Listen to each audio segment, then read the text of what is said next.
मध्य प्रदेश विधानसभा का 5 दिवसीय शीतकालीन सत्र सोमवार को शुरू हुआ। सत्र के हंगामेदार होने के आसार पहले से ही बनने लगे थे। कांग्रेस ने पहले ही दिन विधानसभा का घेराव किया, सड़क पर अपनी ताकत दिखाई, वहीं सदन के अंदर भी सरकार को घेरा। विधानसभा के शीतकालीन सत्र में कांग्रेस कानून व्यवस्था, महिला अपराध, खाद्य, रोजगार, लाडली बहना योजना की राशि बढ़ाने, गेहूं का समर्थन मूल्य बढ़ाने और कर्ज पर श्वेत पत्र लाने को लेकर सरकार पर निशाने साधे और सड़क पर जमकर विरोध किया। आपको बता दें कि इस दौरान कांग्रेसी नेता खाद के बोरे लाद कर विरोध प्रदर्शन करते हुए नजर आए। ये प्रदर्शन जवाहर चौक स्मार्ट सिटी रोड जवाहर चौक के पास हुआ। यहाँ से कांग्रेस के नेता पैदल मार्च कर विधानसभा की तरफ बढ़े। इन मुद्दों पर कांग्रेस ने सरकार को सदन में भी घेरा। इसके अलावा निर्मला सप्रे और आष्टा के कारोबारी मनोज परमार को ईडी के परेशान करने से आत्महत्या करने के मुद्दे पर भी भाजपा सरकार को कटघरे में खड़ा किया। बता दें कि विधानसभा में सत्ता पक्ष के विधायकों ने सरकार, परिवहन, गृह, स्वास्थ्य, लोक और यांत्रिकी समेत कई विभागों पर प्रश्न लगाए हैं। इसमें सरकार की कार्यप्रणाली पर सवाल उठाए गए हैं। वहीं सरकार की तरफ से भी कांग्रेस और विधायकों के हर सवाल के जवाब देने की तैयारी है। साथ ही विपक्ष के किसी मुद्दे पर हंगामा करने पर उसका जवाब देने के बारे में भी कहा गया, लेकिन हंगामा इतना जोरदार हुआ कि इस सत्र को कल तक के लिए स्थगित किया गया। आपको बता दें कि भाजपा विधायक दल के मुख्य सचेतक और मध्य प्रदेश शासन के मंत्री कैलाश विजयवर्गीय ने भाजपा विधायक दल की बैठक सोमवार को शाम 7 बजे श्यामला हिल्स स्थित मुंबई निवास में बुलाई है। इस बैठक में प्रदेश के सभी विधायक उपस्थित रहेंगे। मध्य प्रदेश की शीतकालीन विधानसभा सत्र के चलते हुए राजधानी भोपाल में चप्पे चप्पे पर पुलिस की नाकाबंदी थी। इस दौरान प्रदेश कांग्रेस के अध्यक्ष जीतू पटवारी ने सुबह एक ट्वीट किया था। जीतू पटवारी ने लिखा कि मध्य प्रदेश के कोने कोने से भोपाल पहुंच रहे कांग्रेस कार्यकर्ताओं को पुलिस प्रशासन द्वारा बैरिकेडिंग करके रोका जा रहा है। कांग्रेस शांतिपूर्ण ढंग से अपना विरोध दर्ज करवाना चाहती है। मेरा आग्रह है सभी को धरना स्थल तक आने दें, हमें अपने लोकतांत्रिक अधिकारों का उपयोग करने में सहयोग दें। बता दें, इसके अलावा कमलनाथ ने भी एक्स पर एक पोस्ट किया था। उन्होंने लिखा था कि मध्य प्रदेश सरकार के इंडस्ट्री कॉन्क्लेव में निवेश प्रस्ताव के झूठे दावों ने मध्य प्रदेश को शर्मसार किया है। झूठ बोलने के लिए कुख्यात मध्य प्रदेश सरकार ने एक ही निवेश प्रस्ताव को 2 अलग अलग संभागों में जोड़कर फर्जी आंकड़ा पेश किया। बताया जा रहा है 7,550 करोड़ के निवेश प्रस्ताव ऐसे हैं जिसे पहले सागर संभाग में गिनाया गया था। बाद में इन्हीं प्रस्तावों को नर्मदापुरम संभाग में भी जोड़कर झूठी वाहवाही लूटने की कोशिश की गई। इसके पहले शिवराज सरकार को भी इसी तरह झूठी वाहवाही लूटने की आदत थी। लाखों करोड़ों के निवेश और रोजगार का दावा किया जाता था। हकीकत में निवेश शून्य और रोजगार भी शून्य ही रहता था। इसी रास्ते पर अब मोहन यादव सरकार भी चल पड़ी है। निवेश के झूठे आंकड़े सरकार की नीयत पर गंभीर सवाल उठाते हैं। उन्होंने आगे लिखा, मुख्यमंत्री जी, निवेश विश्वास से आता है, झूठ बोलने वालों पर कभी विश्वास नहीं होता, इसलिए मध्य प्रदेश निवेश से वंचित रह जाता है। मेरा आपसे आग्रह है, झूठ बोलने का शिवराज सिंह चौहान का यह मर्ज आप मत अंगीकार कीजिए। धीरे धीरे सच बोलने और स्वीकारने की कोशिश कीजिए। शुरू में आपको थोड़ा अटपटा लगेगा, लेकिन कोशिश करेंगे तो सच बोल पाएंगे। इसके साथ ही उन्होंने एक अखबार की कटिंग भी पोस्ट की जिसमें रीजनल इंडस्ट्री कॉन्क्लेव को लेकर एक खबर प्रकाशित थी। कंपनी एक निवेश एक आंकड़ों में गड़बड़ी, 7,550 करोड़ के निवेश ऐसे जिन्हें पहले सागर में गिनाया, बाद में नर्मदापुरम में भी गिना दिया। इसके साथ ही विधानसभा सत्र की कार्रवाई शुरू हुई। जब विधानसभा सत्र की कार्रवाई शुरू हुई तो वहां भी जोरदार हंगामा हुआ। बता दें कि वंदे मातरम के साथ विधानसभा सत्र की कार्रवाई शुरू की गई। सबसे पहले उपचुनाव में निर्वाचित हुए सदस्य रमाकांत भार्गव, कमलेश प्रताप शाह को विधानसभा अध्यक्ष ने शपथ दिलवाई। इसके बाद कांग्रेस विधायक खाद की खाली बोरियां लेकर विधानसभा पहुंचे। वहीं कांग्रेस विधायक गांधी प्रतिमा के सामने नारेबाजी करते हुए भी देखे गए।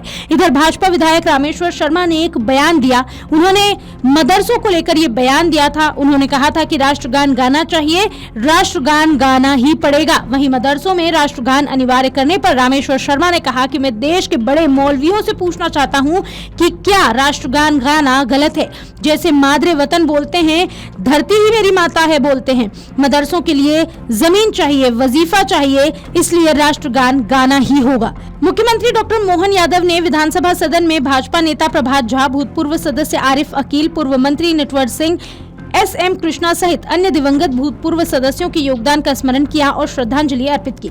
मुख्यमंत्री यादव ने जनजातीय कलाकार जोधिया बाई के निधन का भी उल्लेख किया। उन्होंने कहा कि जोधिया बाई एक विशिष्ट जनजातीय कलाकार थी। पेरिस सहित विश्व के कई स्थानों पर उनके चित्रों की प्रदर्शनियां लगती रहती है। इस दौरान कांग्रेस विधायक जयवर्धन सिंह ने सदन में गलत जानकारी देने पर सदन से ये मांग की कि राघोगढ़ में PG कोर्स नहीं होने के बाद स्नातक कॉलेज में PG कोर्स कैसे चल रहे हैं। इस सवाल पर जिसके जवाब में उच्च शिक्षा मंत्री ने कहा कि गलती से दूसरे कॉलेज की जानकारी लिखित उत्तर दिया गया। गलत जानकारी देने पर 2 कर्मचारियों पर कार्रवाई करेंगे। वहीं प्रश्नकाल समाप्त होने के बाद शून्यकाल में नेता प्रतिपक्ष उमंग सिंगार ने खाद का मुद्दा उठाया। उन्होंने किसानों को खाद नहीं मिल रहा है, इस पर सरकार से जवाब मांगा। सिंगार ने कहा कि सरकार किसानों के लिए खाद उपलब्ध नहीं करा पा रही। इस पर अध्यक्ष नरेंद्र सिंह तोमर ने कहा कि चर्चा के लिए विषय लगा हुआ है, समय आने पर चर्चा होगी। भाजपा विधायक और मंत्री कैलाश विजयवर्गीय ने कहा कि आज के दिन बांग्लादेश का उदय हुआ था। हमारी सेवा ने 93,000 सैनिकों को घुटने टेकने पर मजबूर किया। इसके साथ ही विधानसभा कार्रवाई के पहले ही दिन खाद के मुद्दे को लेकर कांग्रेस ने सत्ता पक्ष को घेरा, हावी हुई और भीतर से विपक्ष ने वॉकआउट कर दिया। मध्य प्रदेश विधानसभा का शीतकालीन सत्र आज से शुरू हुआ। सबसे पहले विधानसभा अध्यक्ष नरेंद्र सिंह तोमर ने 2 विधायकों को शपथ दिलाई। किसानों के खाद के मुद्दे पर कांग्रेस का विरोध लगातार जारी रहा। उसके बाद उन्होंने वॉकआउट कर दिया। अब ये कल तक के लिए स्थगित कर दी गई है।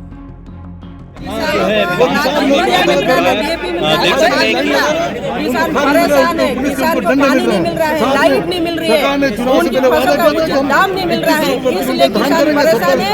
और आज हम सदन में किसान की आवाज उठाने यहाँ पे ये खाद की बोरी लेकर आए हैं और ये दिखाना चाहते हैं कि आपकी झूठी सरकार, झूठे वादे और ये किसान परेशान है। धान खरीदने की बात कही गई थी, उनकी फसलों का उचित मूल्य देने की बात कही गई थी। आज खाद का भीषण संकट पूरे प्रदेश में है और खाद के अभाव के कारण हमारे बहुत सारे किसान साथी, उनकी फसलें चौपट हो गई। कई किसान साथी बोनी नहीं कर पाई हैं। आज भारतीय जनता पार्टी के नेताओं के संरक्षण में पूरे प्रदेश में खाद की कालाबाजारी हो रही है। जो खाद 700 में मिलना चाहिए आज वो 1300 रुपये मिल रहा है।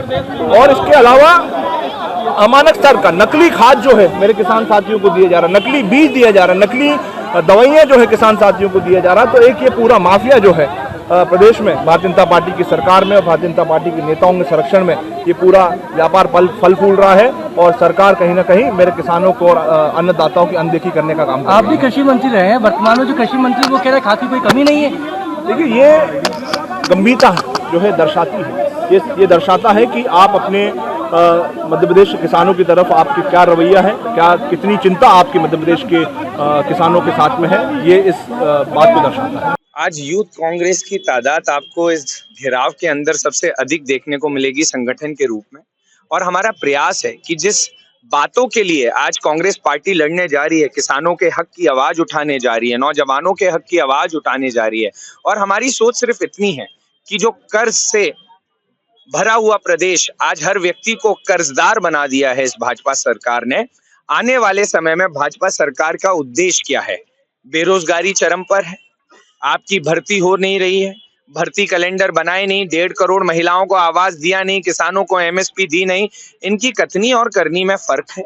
ये राष्ट्र निर्माण की जगह स्वयं का निर्माण करते हैं और ये रक्षक की जगह भक्षक बन चुके हैं। इस प्रकार भाजपा की मानसिकता हो चुकी है और ये कोई भी प्रदेश निर्माण की बातें नहीं करते हैं, ये स्वयं के निर्माण की बातें करते हैं। हजारों की संख्या में आज आपको यूथ मिलेगा, नंबर आज आप गिन नहीं पाओगे, इतनी संख्या में यूथ कांग्रेस आपको दिखने वाला है जी। और क्या, और किसानों के अलावा क्या मुद्दे रहेंगे? देखिए भैया, किसानों के अलावा मुद्दा करप्शन है, नर्सिंग घोटाला है, इतना बड़ा मुद्दा है। अभी भी 2022 के जो बच्चों ने परीक्षा दी उसको निरस्त कर दिया, 0 ईयर घोषित कर दिया है। SI की भर्ती नहीं आ रही है, 2017 से भर्ती नहीं निकली है। समस्या ही समस्या है प्रदेश में। ये बोलिए कि समस्या कितनी गिनाओ, ये घोषणा जितनी करते हैं उतनी समस्याएं बन चुकी हैं। देखिए, अपनी कुर्सी बची रहे और 10 जनपद में ये संदेश जाए कि हम भी हैं, इस मंतव्य से बिना किसी मुद्दे के प्रदर्शन करना, ये लोकतंत्र में बहुत ज्यादा अनुमति लायक नहीं है। कांग्रेस को मध्य प्रदेश की जनता ने विपक्ष की भूमिका का निर्वहन करने का आदेश दिया है।